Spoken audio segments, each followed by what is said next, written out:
your coats off. We usually have coat hooks hanging here for you, but we just painted a mural last week. Had a mural painted. I didn't paint the mural. I can't draw a stick man. But yeah, so you can toss your coats on the counter or whatever if you like. Now is this one Zoe? This is Flash. Flash. So you're first going to see Flash, and then you're going to see Zoe. Okay.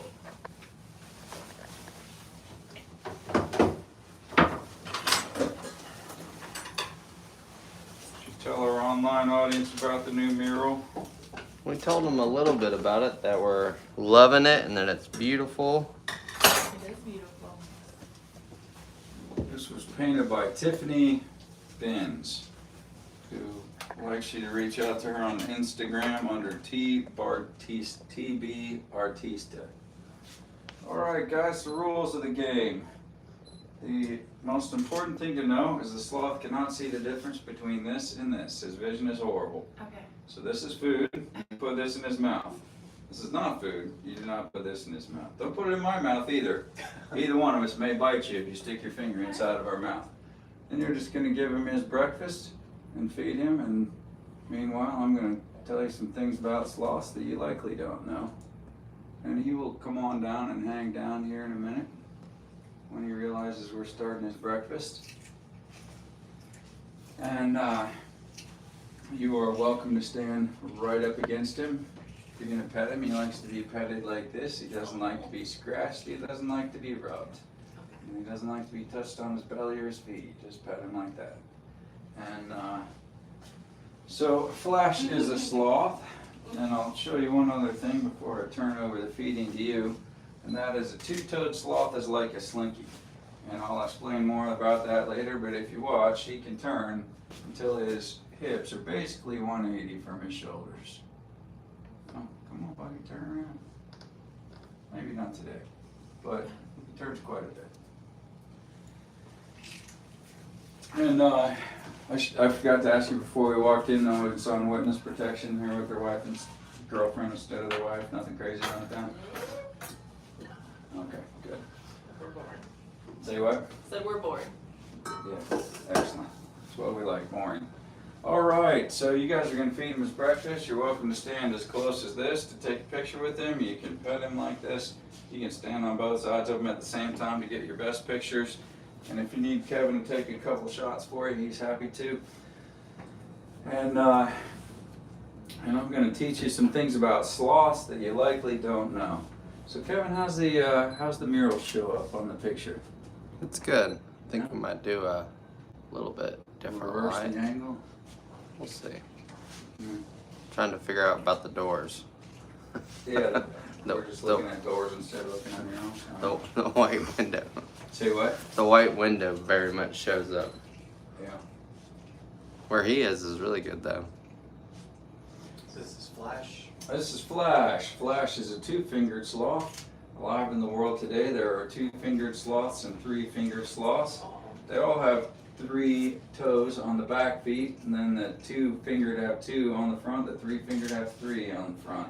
He says more. Traditionally, they're called two-toed or three-toed, but it makes more sense to call them two-fingered and three-fingered, since the feet are all the same, the back feet. So other differences between a two-toed and a three-toed sloth. The three-fingered has more vertebrae in their cervical spine, from their skull to their shoulders. The three-fingered will have 9 vertebrae in their cervical spine. Two-fingered has 5 in their cervical spine. So the three-fingered will turn its head 270 around like an owl. Two-fingered does not. The three-fingered has 3 vertebrae of a tail. Two-fingered has no tail. So those extra 7 vertebrae that are not in the neck and in the tail are between the hips and the shoulders of the two-fingered sloth, and that's why he turns his whole body. So if this is hips and this is shoulders, he can turn until he's like this, either direction. The two-fingered are somewhat bigger and somewhat quicker than a three-fingered sloth.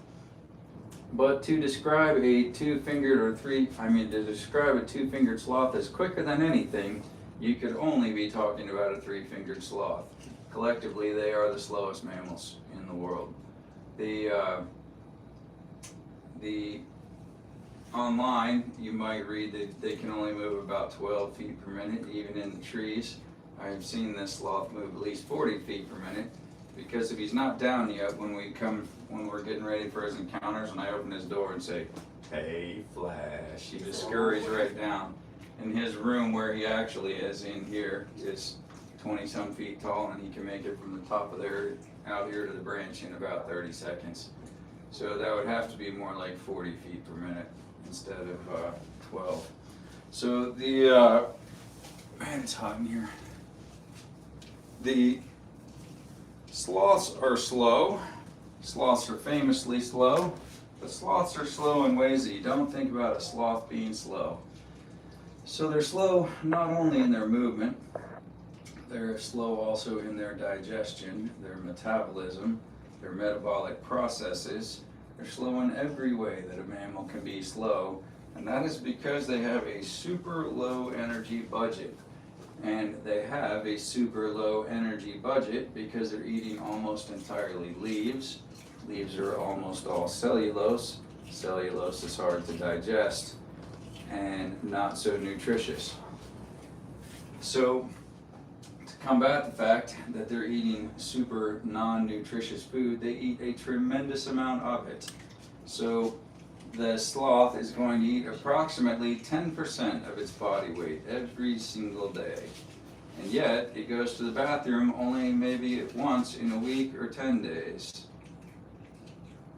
I'm going to stand on both sides. I'll take a picture for you. Please.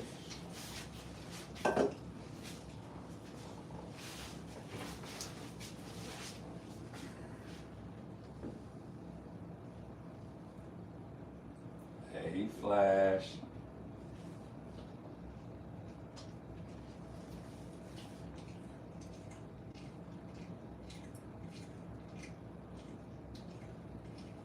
There you go. Thank you.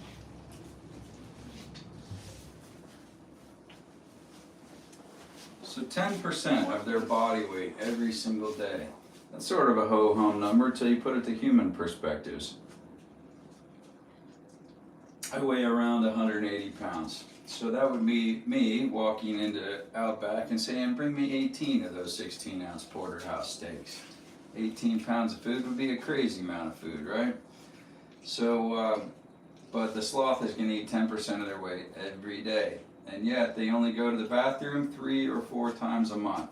So every 7 to 10 days is when they go to the bathroom. When the sloth is in the tops of the trees, he is entirely safe from predators, with the exception of eagles.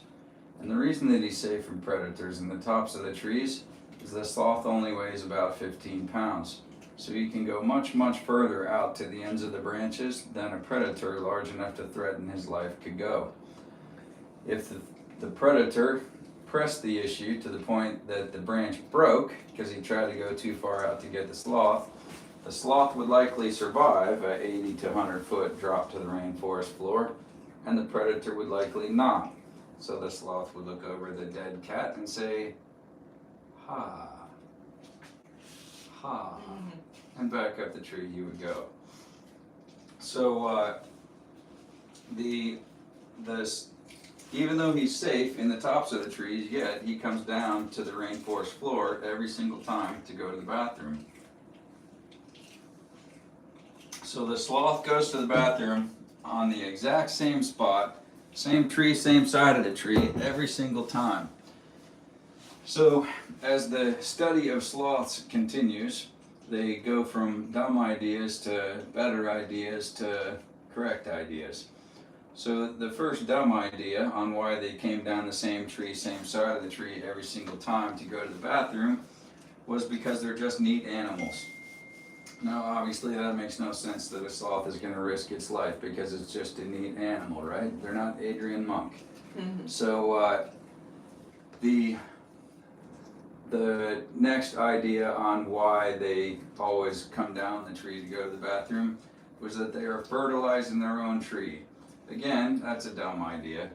If the sloth dropped his waste from anywhere in the canopy of the tree, it's going to land above the root system of the tree, so that would have no effect. So the actual reason why the sloth comes down the same tree, same side of the tree every single time to use the bathroom is the sloth-moth symbiotic relationship. So sloths need moths and moths need sloths. There is a particular variety of sloth called a sloth moth that lives nowhere in the world except in the fur and in the waist of a sloth. So if you were a believer in the evolution system of things, you would have a desperately hard time describing symbiotic relationships across the world, not just with sloths, but where two dissimilar species, in this case an insect and a mammal, evolve up their individual chains, and now somehow they've become inextricably locked and cannot move forward one without the other. So the benefit to this moth is that the sloth is the living environment and the food source for the moths. So the moths are eating the moss and algae that are in the sloth's fur. The only two reasons that a moth leaves a sloth is to drink water pulled up in a leaf up at the canopy, or to jump into the waste pile to lay their eggs. So when the sloth comes down the tree, the moths fly down into the waste pile, lay their eggs, and then it's row, row, row your boat in a round. So this week's eggs are next week's larvae, and 2 weeks in the future, it's moths. So since he comes down every week, that means that there's always all three stages going on. So the sloth will always pick up new moths every time that he comes down the tree. So the benefit to the sloth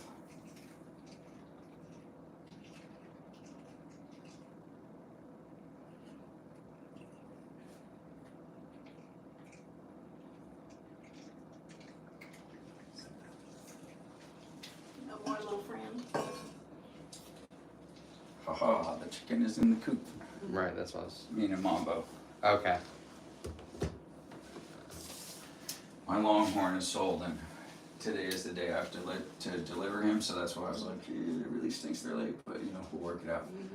I'm supposed to have him to the other people at noon.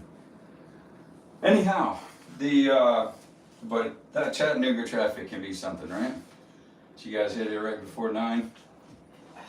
There's more around Huntsville. There was something Really? wrong with traffic, yeah. Huh. I figured you hit Chattanooga traffic, and then I'm like, well, no, wait, even if they're in Chattanooga, they'd still be here before 10, but whatever. So, yeah, it happens. So the benefit to the sloth is a little harder to understand.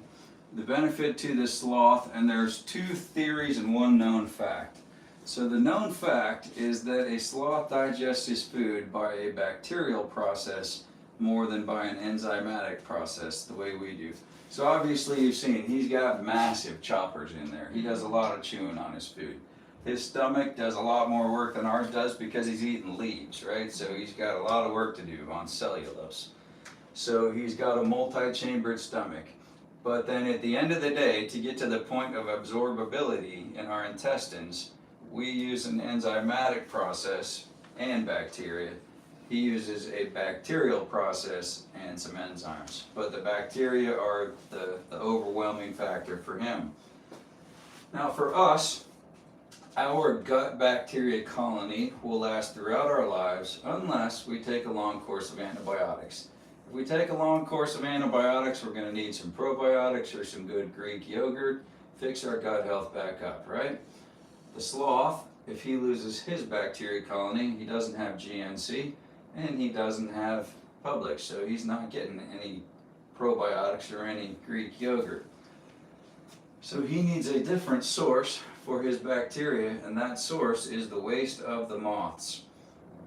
So as the sloth grooms himself, he licks up a certain amount of the moths themselves. That's a protein source for him.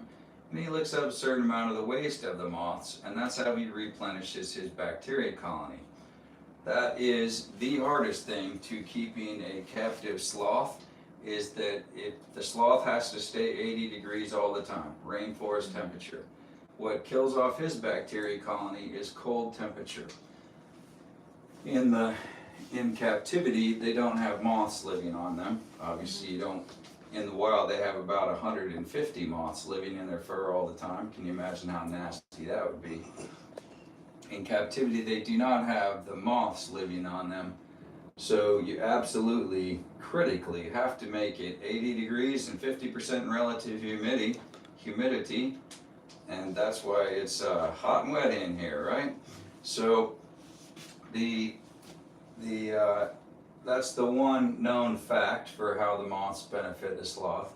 The two theories are, number one, as the moths use the bathroom on the sloth, that is fertilizing the moss and algae that live in the sloth's fur, and that is more disguised from eagles, which is the only animal that can get to them in the trees. More camouflage all around, but specifically against eagles. This is the first time Flash has been out here with rainforest painted in, so he's checking it all out. And of course his vision is horrible, but you'll see him sometimes when he goes into the other room over here. He can reach the trees that are painted on the walls, and he'll consistently be like grabbing at the trees. So we're yet to see what he'll think about this. While the mural was being painted, this bar that he's on right here, which we're going to update this here soon, was down, so he hasn't been out since last week into this room.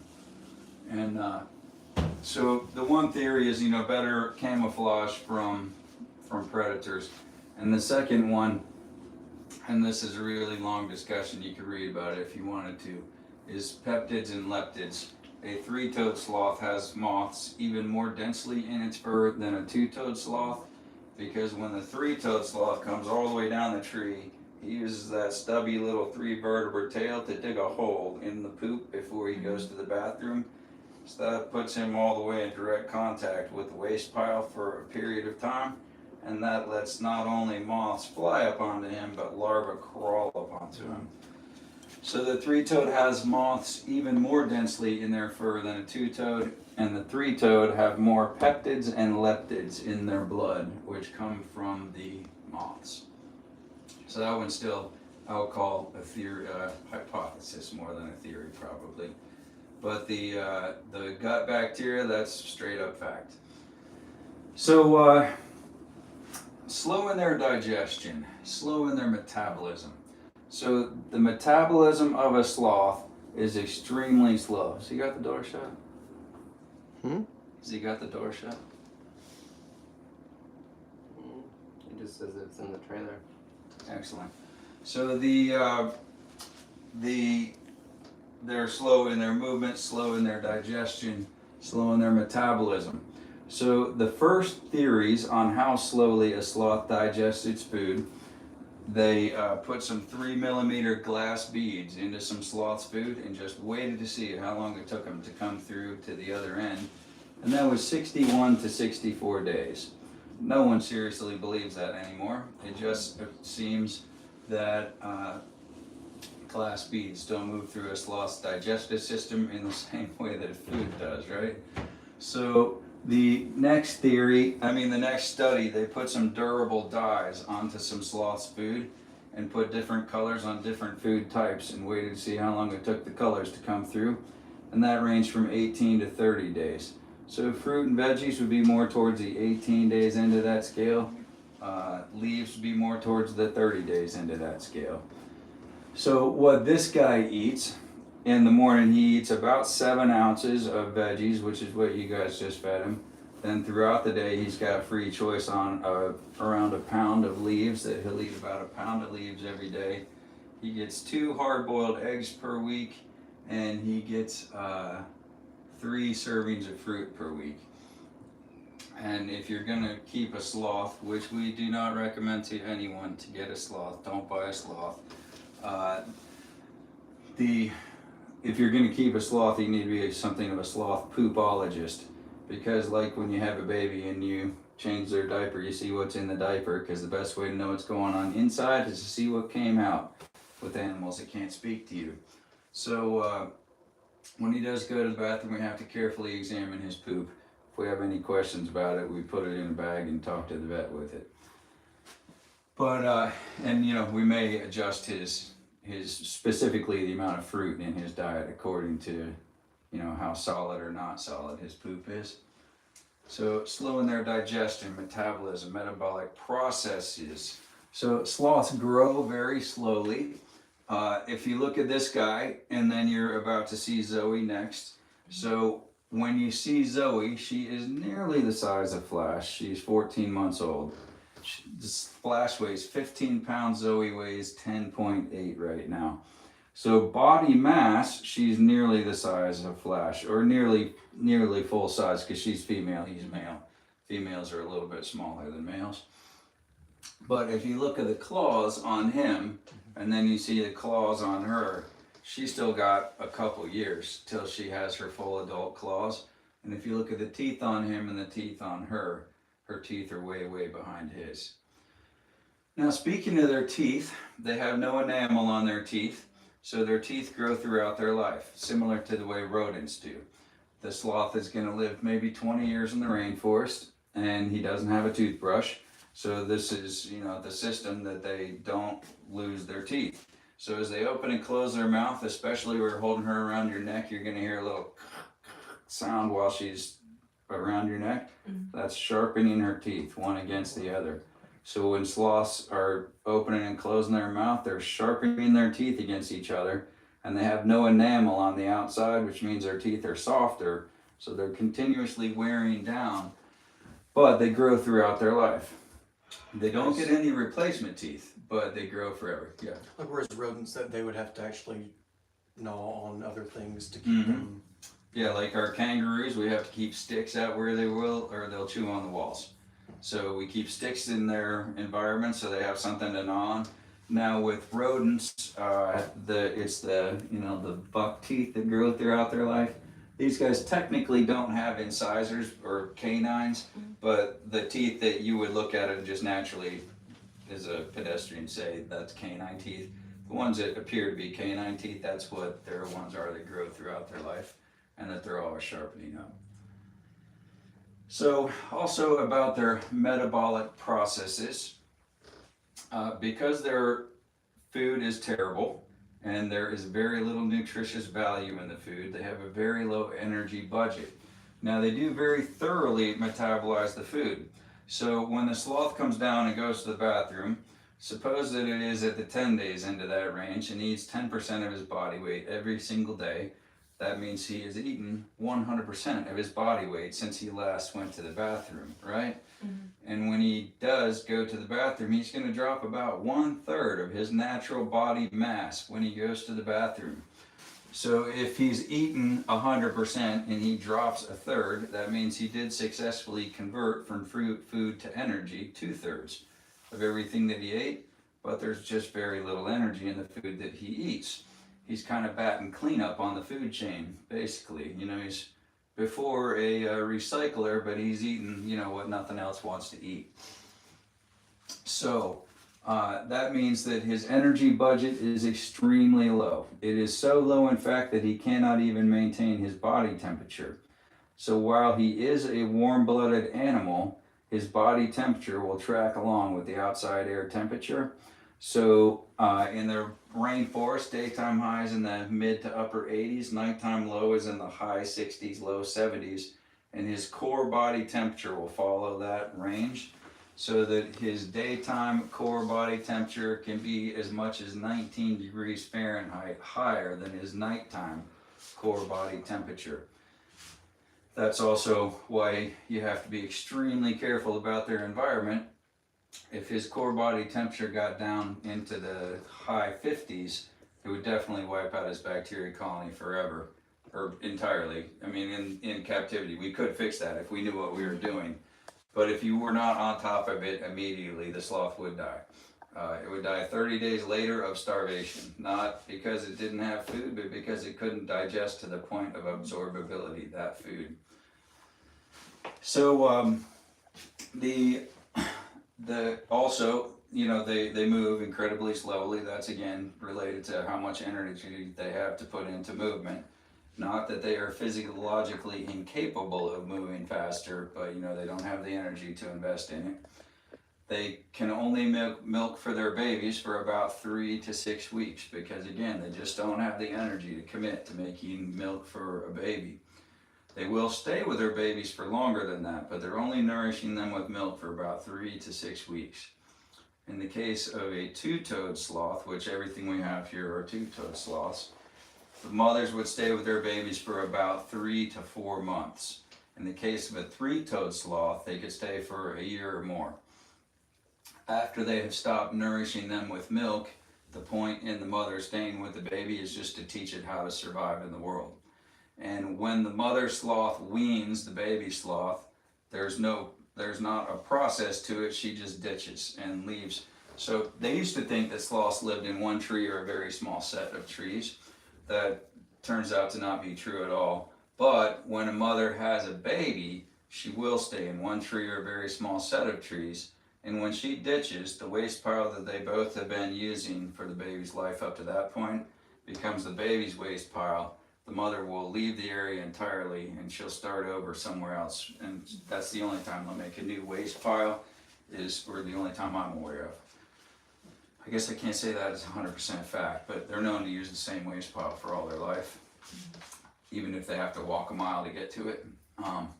But when the mother leaves the baby, she does ditch entirely and start a new waste pile somewhere else. Do males ever, once they're adult, do they ever leave their tree and go to another? Males move around more than females do, is my understanding. The understanding of that is growing over the last 3-4 years dramatically because there are a number of radio collared sloths now. We actually have here for sale the bracelets made by the company Fallow that supports sloth conservation, sloth conservancy specifically. And it's a bracelet with a little sloth on it, and you get a QR code that you link to your phone, and then you can live track a sloth in the rainforest like forever. Those are pretty cool. I was looking at one just the other day, and the sloth had gone 1.2 miles in one day at one point. Oh, wow. Yeah, so he was out trucking that day. From the They're also, it's not one that you can buy one of the radio collar trackers to, but there is one that I'm aware of in a banana plantation in, I'm not sure where. There's one that lives in a banana plantation that, you know, when you go, Mr. Tallyman, you know, a bunch of bananas is huge, right? And so they might weigh 200 or 300 pounds. So they have these high tension wire systems all through banana plantations, and they hook them on there and whiz along the wire ropes. And this particular sloth has decided that is his highway system, and that sloth is moving around like 4 or 5 kilometers every single night. And so the question on that is that normal for a sloth? Is that normal for a particular kind of sloth? Or is this sloth jazzed up on bananas and that's why he's got so much energy to move around? And if he's jazzed up on bananas, why does that not mess up his gut bacteria? Because more sugar, more bacteria. Mm-hmm. So there's some real head scratching going on around that sloth, but I'm not familiar with it to the point that I could tell you facts about that. Just I know there is one that moves crazy much around this banana I imagine plantation. it'd be easier to move with just The wire system. straight lines rather than branched trees where they have to move up or down. Well, and that is also a significant source of concern in the sloth conservation world, is as they're building power lines that are going through the rainforest, that lets sloths move on power lines, and sloths are long enough that when they are on the power line, you know, if they're on one line, that's fine, but when they reach up to something else, that's fried sloth. And also as they have done significant work to stop destroying the rainforest, but they still do a whole lot of selective logging. And if you go in and you take out a massive tree like this that's hundreds of years old, that leaves a hole in the canopy, and they say that's, you know, fragmentation of the rainforest canopy, and that also is harmful to the animals because it just messes everything up for them. And they're mostly native to like Central America. Is that right? Yeah, tropical rainforest is where they are. So Brazil, Costa Rica, Honduras, a lot like that. And I usually give, for our online audience, I do a disclaimer, especially at the start of holding the sloth, but Kevin is going to do that with you because I got to go take care of Mambo. But you could watch what we're doing here and get the idea, sloths are cool, I would like to buy a sloth. Please don't do that. That's a horrible idea. And the specific reasons that's a horrible idea are, one, if you paid less for your sloth than you paid for your car, you're getting a sloth that was kidnapped out of the rainforest.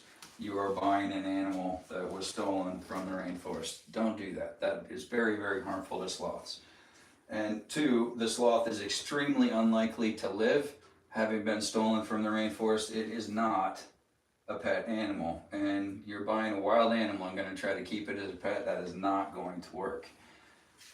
And three, it's a morally reprehensible thing to do. What you're seeing us doing here, these sloths are multiple generations captive bred. This one came from a breeder in Michigan, and he breeds for zoos. And the babies that are here come from a breeder in Florida who doesn't want me to name his name because he doesn't want everyone to call him, because he doesn't sell sloths to Tom, Dick, and Harry. And so all of our sloths here are many generations captive bred.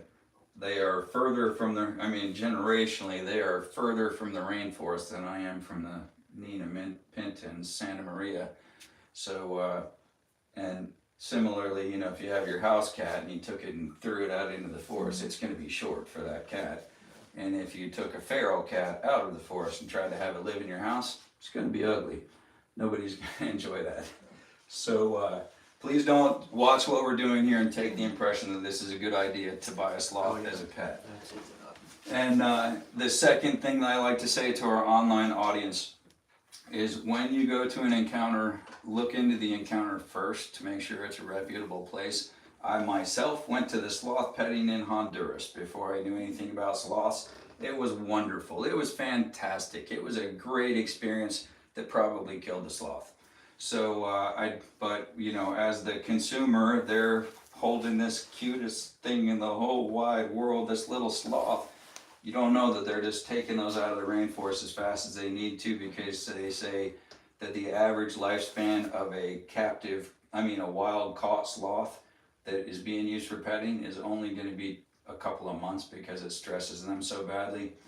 And, I knew better than to pet a sloth at a roadside stand. I understood that those are sloths that are taken out of the rainforest. And if a cruise ship with 6,000 people pulled in and you could get 1 in 20 of them to give you $20 to pet your sloth, that's a year's salary in some of those places. So I went to the place that the cruise ship recommends, and I thought it was a reputable place. Updates to follow. But and then if you're looking at a stateside sloth encounter, if you're looking at one that books the same sloth every 15 minutes for 10 hours a day, that's not the way to handle an animal. And if you see a place that the pictures of the sloths, they don't have their teeth, that's a horrible thing to do to an animal. But it guarantees the sloth can't bite you. But so anyway, if you look at ours, all of our sloths only do 2 encounters per day. They love to be interacted with, they love to be touched, they love to be petted. The babies absolutely love to be held. They're held as much as 8 or 10 hours a day by the staff, but they only see a total of 4 strangers per day. And we think that's the best. All right, off my soapbox and on to the next thing. What time is it? 11:04. All right, you guys are ready to go on to see Zoe, but we're going to let you see. I don't have another. No, I don't. We're going to let you see the way that Flash goes up to his room, and we'll let you see his room. Some people online get the impression that this poor sloth lives his life on a bar and a kitchen. That is not at all the case. Hi, Bubba. Gucci Boochie.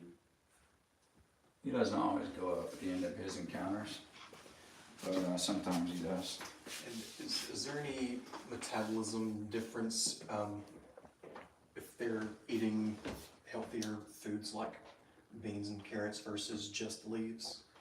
I think that this guy has more energy than a wild-caught sloth, and he poops more often than a wild sloth does. This guy tends to go to the bathroom about every 3 or 4 days. The sloth breeder who raises our baby sloths, you're welcome to walk in there, tells me that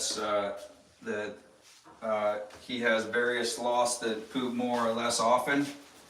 And I also am of the personal opinion, I have no facts whatsoever to back this up, I am of the personal opinion that it's very likely with cold-blooded animals, they stop digesting when they get cold, right? Warm-blooded animals digest 24 hours a day. Well, these guys, their body temperature in the wild can change by as much as 19 Fahrenheit from day to night. So I personally think, I have no fact to back this up, I personally think that this sloth might go to the bathroom more often because his body temperature is all the same. So I think that he just digests 24 hours a day and the other ones might not. But this is only my opinion, take it or leave it. So his pupils stay pinpoint, even when he was looking at the light? At nighttime, they get the size of his whole eyes. That's what So, I was asking, his night vision. But even his night vision is horrible, and Kevin can tell you about their eyes on the next part, right? Yes, with Zoe. So if you guys want, you can go ahead and. So if you're looking around in here, Uh-huh. that's his hammock. He lays in that for about 10 hours a day. And he sleeps in all the crooks, and he'll lay on this one crossways branch and sit on the crossways branch on his butt.